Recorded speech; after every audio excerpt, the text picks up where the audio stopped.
안녕하십니까. 개혁신당 중앙선대위 상황실장 맡고 있는 김성렬입니다. 오늘 개혁신당에서는 이번 총선을 통해 우리가 어떠한 개혁을 할 것인지 그 내용과 구체적인 말씀을 좀 드리고자 합니다. 저희 3대 개혁 10대 과제로 준비를 했습니다. 먼저 민생개혁에 대해서 이주영 총괄선대위원장이 말씀드리도록 하겠습니다.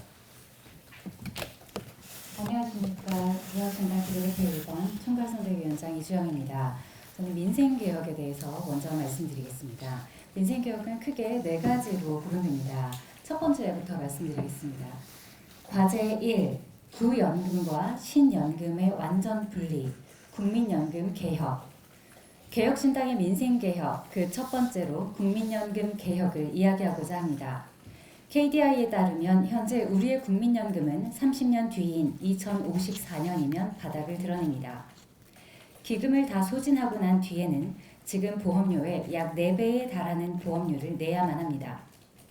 무려 한 달 소득의 3분의 1이 국민연금으로 나가게 되는 셈입니다. 더 심각한 것은 전쟁 중인 우크라이나보다도 적은 출산율 0.6명 시대의 도래로 인하여 기금 고갈 시점이 훨씬 더 빨리 다가올 것이라는 점입니다. 결국 호미로 막을 것을 가래로도 못 막게 되었습니다. 이것이야말로 책임지지 않은 포퓰리즘 정치가 얼마나 무서운 미래로 돌아오는지를 보여주는 대표적 사례를 할 것입니다. 이에 개혁신당은 누구도 말하지 않지만 누군가는 반드시 해야 할 이야기를 하고자 합니다. 연금개혁, 지금 당장 시작해야 합니다. 보험료율을 높이고 소득 대체율을 낮추는 모수의 조정만으로는 근본적 대안이 될 수 없습니다. 대폭적인 구조적 개혁이 필요합니다. 기존 수급자의 구연금과 현재 납부자의 신연금으로 재정을 완전히 분리하고 이원화해서 미래 세대가 구세대의 수발을 드는 일이 없도록 해야 합니다. 구연금의 급여는 정책 신뢰성 차원에서 정부 재원으로 최대한 맞춰주되 납부액의 최고 2배에서 3배를 받는 상황을 지금 그대로 유지할 수는 없습니다. 저출산, 고령화로 인한 고통 분담 차원에서 연금 수급액은 일정 부분 감액해야만 합니다. 신연금에 해당하는 미래 세대는 덜 받을 각오가 필요합니다. 초과 수익은 과감히 포기하고 그래도 최소한 낸 만큼은 돌려받는다는 많지는 않지만 안정적인 수급을 선택해야만 합니다.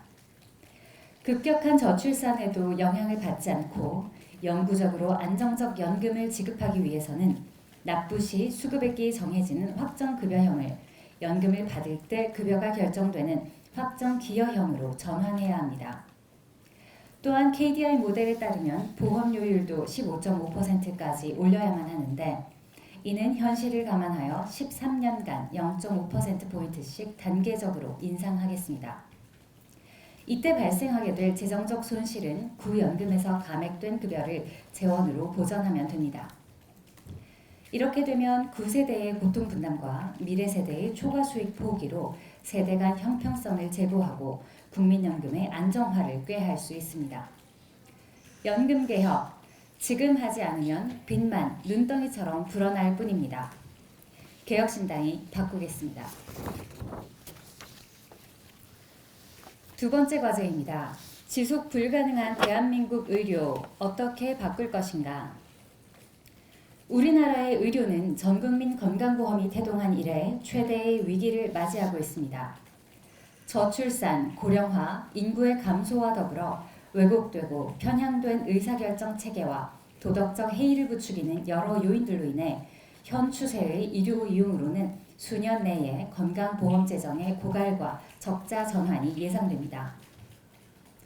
현재 핵심 의료의 위기는 이미 충분히 숙련된 의사들이 현장에서 이탈하고 새로 배출될 의사들이 핵심 의료를 선택하지 못함으로써 발생합니다. 이는 핵심 진료 과목의 중요성과 의학 교육의 연속성을 생각할 때 대한민국 미래의료의 총체적 수준을 저하시키는 심각한 현상이라 하겠습니다. 또한 과거 정상적으로 운영되던 중증 응급의료 인프라의 붕괴와 지역의료의 소멸 역시 우리 세대가 해결하지 않으면 안 될 필수적인 정책입니다. 이에 개혁신당은 지속 가능한 의료의 발전을 위해 다음과 같이 제안합니다. 첫째, 지속 가능한 건강보험 운영 시스템을 새롭게 구축해야 합니다. 의정 동수의 합의체를 구성하여 법제화된 보건의료 거버넌스를 구축하고 건강보험 정책심의위원회의 합리적, 미래지향적 운영을 논의해야 합니다. 건강보험 재정의 불필요한 낭비를 막기 위해서는 심사평가원의 진료비 심사 사유와 내역을 투명하게 공개하는 것이 필수적입니다. 또한 반복되는 의료 대란을 막기 위한 대형 병원의 전문의 고용 비율 보장 및 양질의 의학교육과 수련 환경 개선을 위해 전공의 단체의 합법적인 활동을 보장해야 합니다. 둘째, 핵심 진료 과목은 정책적으로 보호해야 합니다. 의협 산하 각 분과 학회를 통한 공식 자문기관을 지정하여 무과실, 비고의적 의료 결과에 대해 민사 책임 제한 및 형사 면책, 무과실 의료 악결과에 대한 국가 기금을 설립해야 합니다. 거점 중증 응급의료센터는 통폐합하여 지역 병원에서도 규모의 의료가 가능하도록 정책적으로 집중 지원하고 의사뿐 아니라 간호사, 의료기사, 보조인력 등을 필수적으로 고용하도록 해야 합니다. 또한 적절히 합의된 인센티브 제도를 도입함으로써 응급 혹은 중환자를 수용할 수 있는 팀이 안정적이고 원활하게 운영됨과 동시에 현재 일부 공공병원에서 발생하고 있는 도덕적 해이 또한 해결할 수 있습니다. 셋째, 지역의료 인프라 확립에 대해서는 효율적으로 기능하는 연락망이 필수적입니다. 인구 및 지역사회의 규모를 고려하지 않은 상태에서 전국의 모든 지역에 모든 규모의 병원이 존재할 수 없다는 것을 냉정하게 인정해야 합니다. 대신 그에 대한 대안으로 기존에 존재하는 보건소 및 보건지소를 적극 활용하여 지역 거점병원, 인근 대학병원과의 핫트랙 및 의사 중심의 전원 시스템을 구축함으로써 효율적 환자 분배 및 이송이 가능하도록 추진하겠습니다. 현실에 입각한 보건의료 개혁 없이 국민 건강의 미래는 없습니다. 오직 개혁신당만이 살 수 있습니다. 과제 3. 유명무실한 규제 샌드박스 전면 개편. 개혁신당은 현재 유명무실해진 규제 샌드박스를 전면 개편하겠습니다.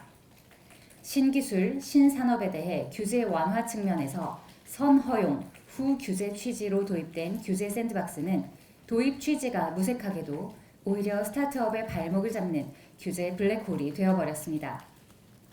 현실적으로 대부분의 스타트업은 많은 비용과 시간이 소모되는 실증 특례를 할 여력이 없습니다.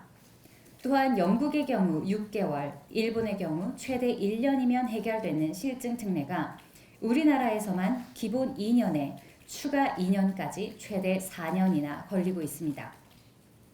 그래서 신속 확인 신청을 통해 정부에 문의하고 답변을 얻고자 하지만 정부의 소극적 대응으로 인해 신청서 검토 단계에서만 벌써 수개월을 소비하기 일쑤입니다. 기간이 길 뿐만 아니라 어떻게 진행이 되고 있는지조차 알 수 없다 보니 스타트업 입장에서는 답답하기만 할 따름입니다. 또한 담당 부처 역시 6개 부처로 산재하여 있다 보니 중복 업무는 물론 책임을 지는 모습도 찾아보기 어려워 규제 완화의 실효성이 떨어지는 것이 현실입니다. 이에 개혁신당은 첫째, 실증 특례 기간을 6개월로 대폭 축소하겠습니다. 현행 2년인 실증 특례 기간을 영국이나 일본 수준인 6개월로 단축하고 연장도 최대 1년까지만 할 수 있도록 하겠습니다. 둘째, 신속 확인 신청 시 진행 상황을 실시간으로 공개하겠습니다. 신속 확인 신청 시 온라인 홈페이지를 통해 진행 상황을 실시간으로 투명하게 공개할 수 있도록 하겠습니다. 셋째, 제도 운영 부처를 통폐합하고 일원화하겠습니다. 6개 부처, 8개 분야로 산재하여 있는 현행 신청 창구 및 조정 기능을 국무조정실로 통폐합하여 행정력의 낭비를 막고 절차를 간소화하겠습니다. 개혁신당이 규제개혁과 스타트업 생태계의 청신호가 되겠습니다. 과제 4. 가칭 백종원 사관학교 설립으로 자영업자들의 창업부터 성공까지 자영업자들이 매우 힘든 상황에 처해 있습니다. 외식업의 경우만 해도 지난해에만 약 1만 8천 개의 업체가 폐업을 하였습니다. 또한 대부분의 창업은 기회 창업보다 생계형 창업이 2배 이상 많았으며 작년 말 기준 자영업자들이 갚지 못하는 대출 규모가 1년 새 50%나 증가하였습니다. 정부는 대형마트 규제, 제로페이, 공공배달 앱, 프랜차이즈 규제 등 다양한 자영업 부양책들을 펼쳤으나 효과를 보지 못했습니다. 좀 더 확실하고 현실적인 문제 해결 방안이 필요합니다. 먼저 지역별 민관협력 자영업 상생지원센터 가칭 백종원 사관학교를 설립하겠습니다. 각 지자체별로 민간 전문가가 함께 참여하는 자영업 상생지원센터를 설립하여 창업부터 운영의 전 과정을 지원하고 관리하겠습니다. 창업 단계에서는 인허가제도 안내와 빅데이터와 AI 분석을 통한 상권 포화도, 매출 활성화도를 예측하여 안정적인 진입 관리를 지원하겠습니다. 운영 단계에서는 1:1 컨설팅을 통한 맞춤 지원 및 마케팅, 제품 개발 등에 대한 지원을 통해 경쟁력 제고 방안을 제안하고 일회성 지원이 아닌 지속적 관리를 통해 안정적 경영이 이루어지도록 하겠습니다. 그리고 자영업자가 어쩔 수 없이 폐업을 하는 경우에도 재도전이 가능하도록 재취업 준비 및 고용 전환 준비를 지원하고 각종 폐업 시 필요한 세무와 노무, 법무 지원을 하겠습니다. 앞으로도 개혁신당은 이념이나 치적에 매몰된 채 비현실적인 정책을 내는 것이 아닌 현실적으로 국민의 삶에 보탬이 될 수 있는 개혁안들을 계속해서 발표하겠습니다. 감사합니다.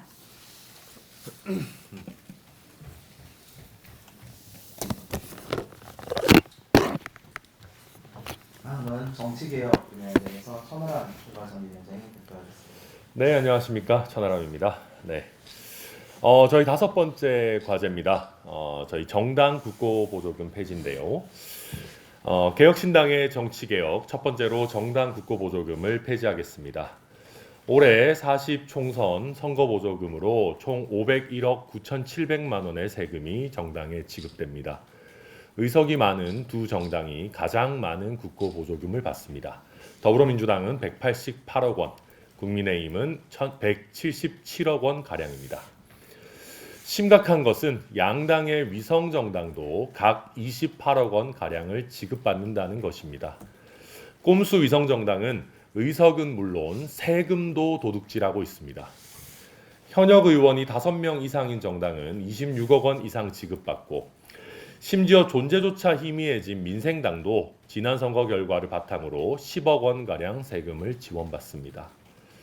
정당 국고보조금은 전두환 군사정권의 산물입니다. 전두환 당시 국군보안사령관이 주도한 12.12 군사반란 후 1980년 5월에 설치된 국가보위 비상대책위원회가 추진한 개헌으로 보조금 관련 규정이 헌법에 들어가게 되었습니다. 이후 보조금 관련 조항은 수차례 개정되며 더 구체화되고 지원 범위도 확대됐습니다. 1991년엔 선거 보조금 조항도 생겼습니다. 선거가 있는 해엔 추가로 보조금을 주기로 한 것입니다.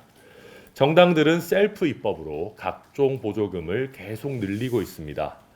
2002년엔 정당의 여성 후보자 추천에 대한 보조금이, 2010년엔 장애인 후보자 추천에 대한 보조금이, 2022년엔 청년 후보자 추천에 대한 보조금이 각각 도입됐습니다. 2001년부터 2021년까지 연평균 628억 원이 넘는 세금이 정당의 운영에 쓰였습니다.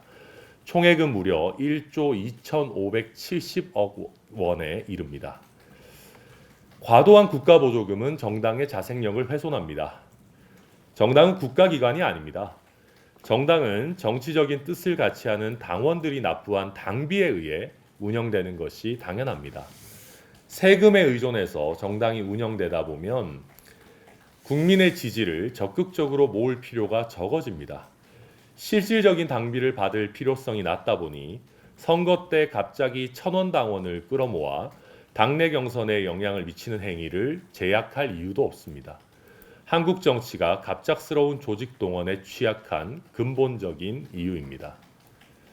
정당 국고보조금을 없애고 정당이 당비 수입으로 운영되도록 해야 합니다.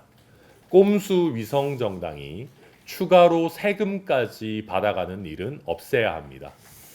국고보조금이 없더라도 공직선거법에 따른 선거비용 보전은 얼마든지 가능합니다. 정치자금법상 선거보조금은 정당으로, 공직선거법상 선거비용 보전금은 후보자에게로 각각 지급되고 있습니다. 선거와 관련해서 세금이 이중으로 지원되는 것입니다. 뿐만 아니라 연말정산 시 정치후원금에 대한 세액공제를 통해 연 10만 원까지 당비와 정치후원금을 사실상 다시 환급하고 있습니다. 정당의 세금이 3중으로 지원되는 것입니다. 정당 국고보조금은 없애는 것이 맞습니다. 오히려 당비와 정치후원금에 대한 세액공제를 늘리거나 세액공제 방식이 아닌 정치후원금 바우처 제도 도입을 통해 각 정당이 당비, 후원금을 받기 위한 적극적인 경쟁에 나서도록 해야 합니다. 세금이 아니라 국민의 지지에 의존하는 정당, 적극적으로 국민의 마음을 얻기 위해 노력하는 정치, 개혁신당이 만들겠습니다. 네, 과제 6번, 완전 국민 경선제 법제화입니다. 시스템 공천은 사기입니다. 공천관리위원회가 몇 주간의 짧은 시간 내에 그 많은 후보자를 제대로 심사하는 것은 불가능합니다. 실제로 국민의힘 공천관리위원회는 장해찬 후보의 공개된 막말도 제대로 잡아내지 못했습니다. 재산 내역을 공천관리위원회에 거짓으로 제출해도 공천 전에 잡아낼 방법도 없습니다. 더불어민주당 세종갑 이영선 후보의 경우가 명확하게 보여줍니다.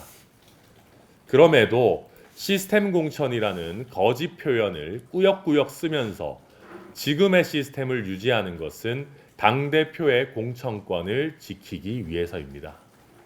의정활동 평가라는 명목으로 당 기여도 같은 정성평가 항목을 넣고 이를 통해 비명 의원들에게 0점, 최하점을 부여합니다. 그래서 비명 행사 공천을 합니다. 이것이 어떻게 공정합니까? 일반 국민 여론조사를 일정 부분 섞으니 괜찮다고요? 일반 국민 여론조사도 조직된 당원, 지지자의 응답 비율이 압도적이라는 것, 여의도에서 모르는 사람이 없습니다. 당원에게 일반 국민이라고 응답하라고 해서 문제된 사례가 한두 건이 아닙니다. 아직도 이유 모를 전략 공천, 단수 공천이 횡행합니다. 이것이 어떻게 시스템 공천, 공정한 공천입니까? 애당초 당대표의 공천권이라는 것은 없습니다. 공천권은 본래 당원과 국민의 것입니다. 개혁신당은 당대표 1인의 독재식 공천을 원천 차단하여 공천권을 당원과 국민들께 돌려드리겠습니다. 공직선거법을 개정하여 완전 국민 경선제를 법제화하겠습니다. 본선거 90일 전에 각 당의 경선 후보가 선거관리위원회에 재산, 병역, 납세, 전과를 신고하여 경선 과정에서부터 본선거와 마찬가지로 모든 정보가 투명하게 공개되도록 하겠습니다. 허위 신고에 대한 제재도 동일하게 적용하여 세종갑 이영선 후보의 사례를 막겠습니다.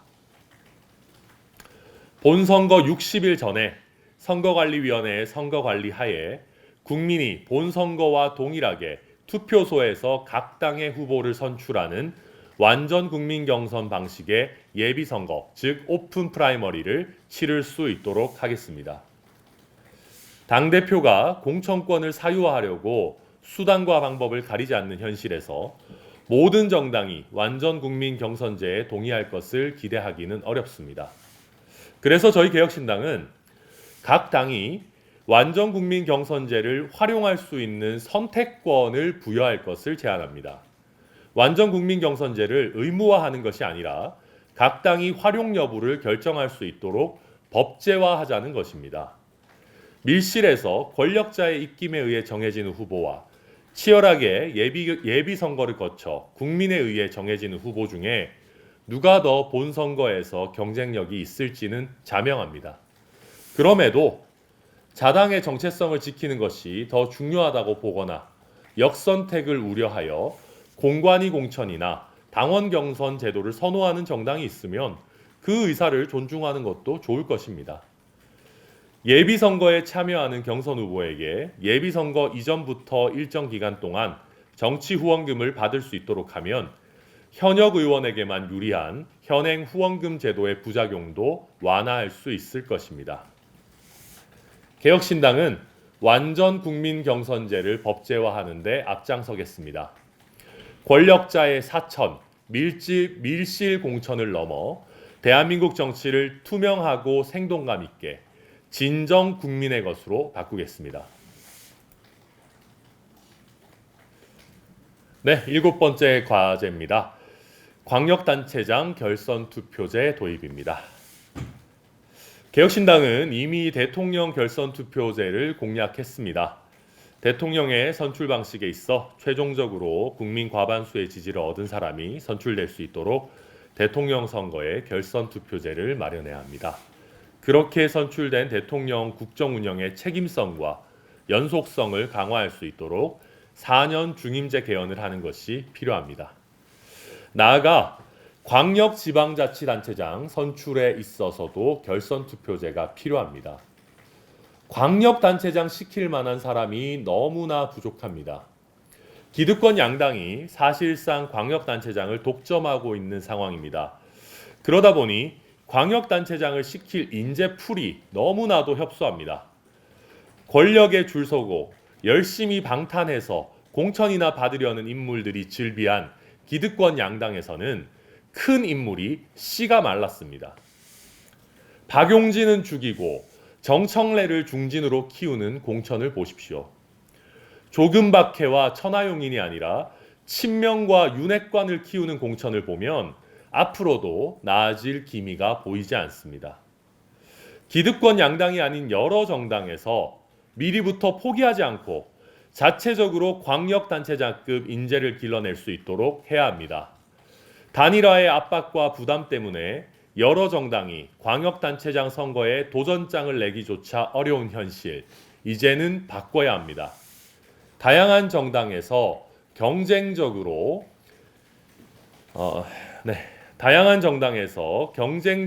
인재를 발굴하고 국민 앞에 내어놓고 국민이 여러 선택지 중에 최선의 후보를 선택하실 수 있도록 해야 합니다. 개혁신당은 큰 인물을 길러내는 정당이 되겠습니다. 대통령 선거는 물론이고 광역단체장 선거에도 적극적으로 임하겠습니다. 개혁신당뿐만 아니라 큰 인물을 길러내는 정당은 많으면 많을수록 좋습니다. 큰 인물이 등장하지 않는다고 한탄만 할 것이 아니라 큰 인물이 등장할 수 있는 길을 다양하게 열어야 합니다. 광역단체장 결선투표제는 공직선거법 개정만으로 가능합니다.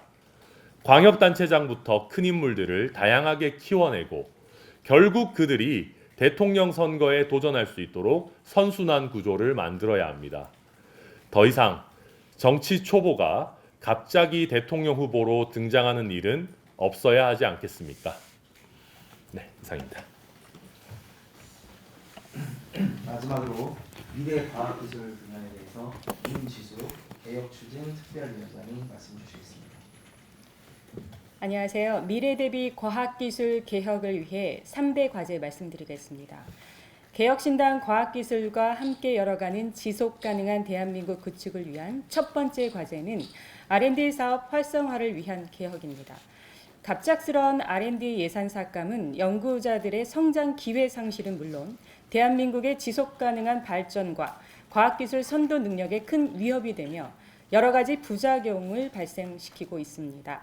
첫째로 R&D 예산의 감소는 연구자에게 장기간의 성장 기회를 박탈하는 행위로 단기적인 연구비 절감이 장기적으로 큰 손실로 이어질 수 있습니다.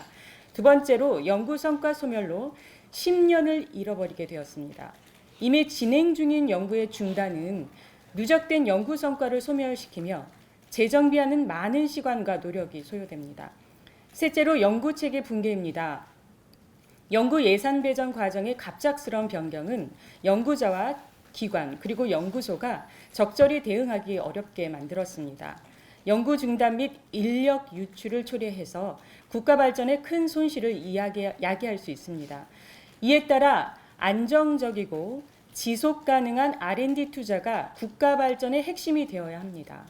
R&D 예산은 미래 세대를 위한 투자이자 지속 가능한 발전을 위한 필수 요소입니다. 개혁신당 개혁 방안을 말씀드리겠습니다. 첫 번째로 대학과 연구소 그리고 국가출연연구원 R&D 사업부터 계속비 제도 적용을 의무화해야 합니다. 국가재정법 제23조에 연구개발 사업은 그 경비의 총액과 매년 집행할 액수를 정해서 국회 의결을 얻은 후 여러 해에 걸쳐서 지출할 수 있다고 명시되어 있습니다. 그러나 사실상 사문화된 상황입니다. 이에 연구자들은 매년 예산 변동에 안정적인 연구를 하기 어려운 상황이었습니다. 따라서 연구자들이 매년 연구비 변동에 불안해하지 않고 연구에 몰두하기 위해서 먼저 출연연 및 기초 R&D 사업부터 계속비 제도 적용을 의무화하고 차차 기업 관련 R&D 예산으로 계속비 적용을 확대해 나가야 합니다. 두 번째로 가칭 미래기술산업 일괄조치법 제정해야 합니다. 현재 연구개발에 관련 법은 과학기술기본법, 국가연구개발혁신법, 협동연구개발촉진법, 기초연구진흥법, 산업융화촉진법, 기술사업화법, 산학연법, 연구개발특구법, 벤처기업 육성법 등 아주 다양한 법으로 편파되어 있습니다. 각 법령별로 범위나 방법 그리고 대상 등이 상이해서 혼란을 겪고 있습니다. 따라서 이에 가칭 미래기술산업 규제 일괄조치법을 제정하여 연구개발에 대한 다수의 법률을 통일하고 체계적이고 일괄된 미래기술산업 연구개발 지원을 해야 합니다. 개혁신당 과학기술과 함께 열어가는 지속가능한 대한민국 구축을 위한 두 번째 과제는 데이터 시대로의 대전환입니다. 데이터 매우 중요한데요. 국가적 난제 해결을 위해서 데이터 산업의 역할은 매우 중요합니다. 데이터 산업의 발전의 필요성입니다. 저출산과 고령화 문제로 대한민국을 포함한 전 세계의 중대한 도전 과제로 대두되고 있습니다. 한국을 이끌어온 반도체 산업과 더불어서 최근 부상되고 있는 AI 반도체 기술에서도 데이터의 중요성이 강조되고 있고 집중적인 발전이 필요합니다.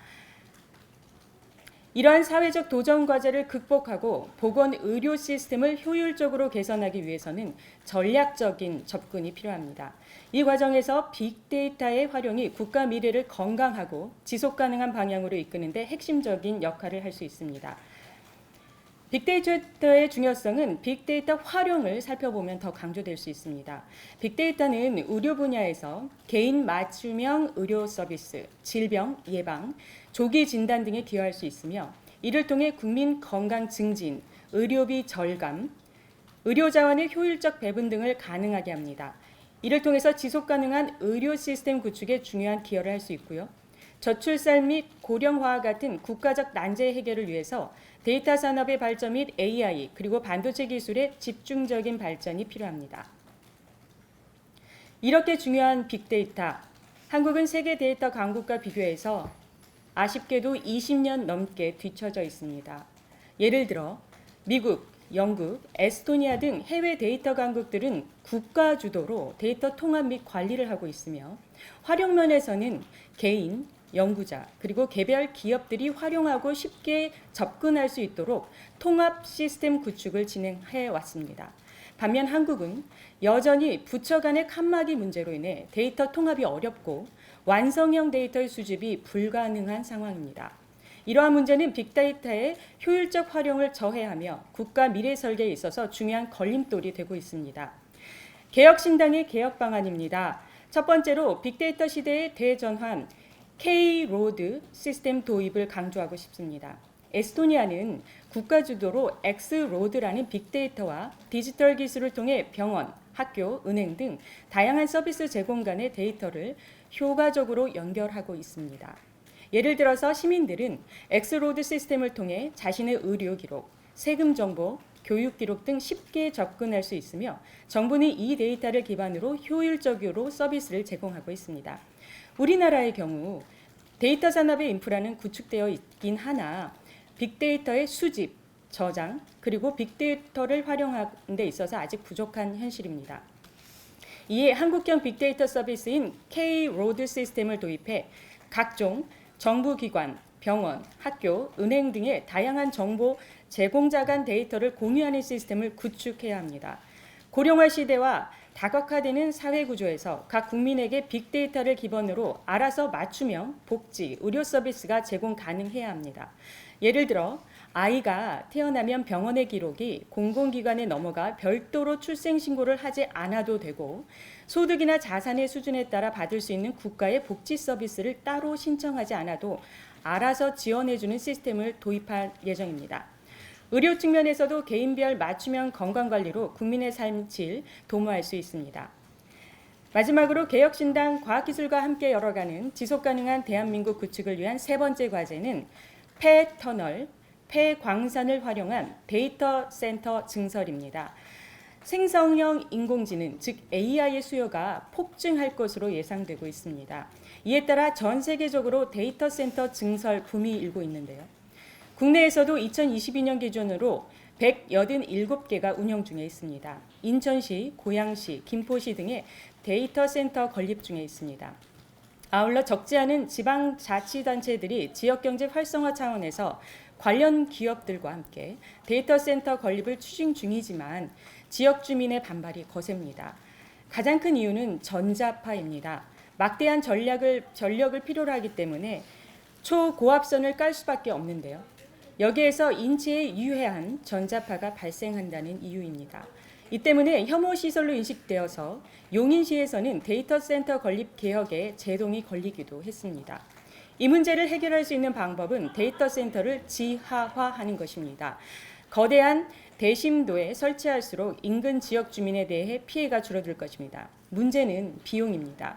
지하화할 경우에 건설 비용이 크게 증가할 수밖에 없습니다. 이에 해외처럼 폐터널 그리고 폐광산을 활용하는 방안을 제안하고자 합니다. 전국에 산재한 철도 및 도로 폐터널과 더불어 폐광산을 관광 자원으로만 사용할 것이 아니라 향후 수요가 급증할 데이터 센터 설치 장소를 활용하고자 합니다. 국가철도공단에 따르면 전국의 산재한 패널은 72개입니다. 전국의 폐고속도로가 200km에 달합니다. 여기에도 적지 않은 폐터널이 존재합니다. 한국광해광업공단에 따르면 전국의 산재한 폐광산은 5,116개에 달합니다. 이들 폐터널과 폐광산을 임대 방식으로 관련 기업에 대여해서 데이터 센터를 설치한다면 비용 절감도 가능할 뿐만 아니라 지역 주민의 반발도 크지 않을 전망입니다. 데이터 센터는 전력 수요가 많은 시설입니다.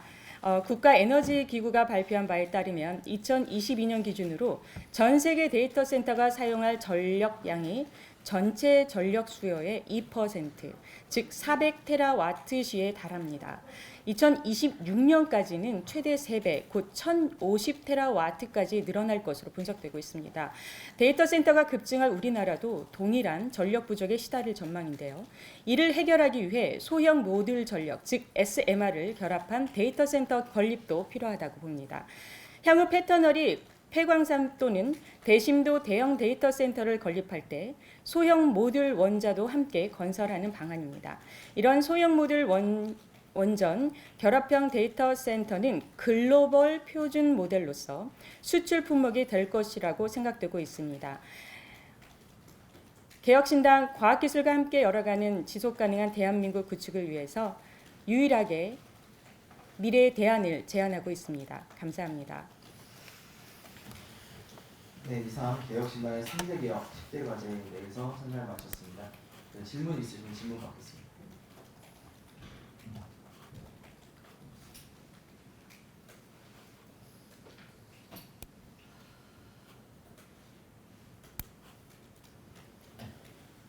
바로 없으시면 이만 마치도록 하겠습니다. 감사합니다.